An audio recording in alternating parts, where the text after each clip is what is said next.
បងប្អូនបើចង់ក្បាលពោះរៀបស្មើបាទខ្ញុំជូន3វិធីទី1បងប្អូនកាត់បន្ថយការញ៉ាំប្រៃខ្លាំងផ្អែមខ្លាំងអូខេអញ្ចឹងពពួកអស់នេះបងប្អូនត្រូវកាត់បន្ថយយ៉ាងច្បាស់លាស់ទី2បងប្អូនត្រូវកាត់បន្ថយអាហារដែលមានជាតិម្សៅ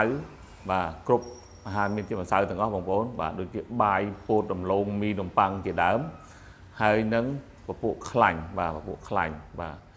ចំណុចទី3បងប្អូនញ៉ាំទឹកឲ្យបានគ្រប់គ្រាន់បាទចំណុចទី3នេះសំខាន់មែនទែនបាទអញ្ចឹងបងប្អូនត្រូវដឹងថាវិធីញ៉ាំទឹកយ៉ាងម៉េចឲ្យត្រូវស្តង់ដារទី1បរោះយកគីឡូគុណនឹង 0.05 ឃើញចំនួនទឹកដែលត្រូវញ៉ាំហើយបន្ថែមកន្លះលីត្រពីលើឬក៏1លីត្រទៀតស្ត្រីវិញយកគីឡូគុណនឹង 0.04 ឃើញចំនួនទឹកដែលត្រូវញ៉ាំបាទអញ្ចឹង3វិធីនេះបងប្អូនគ្រាន់តែអនុវត្តតាមងាយរាល់ថ្ងៃជួយឲ្យបងប្អូនមានក្បាលពោះមួយរាបស្មើ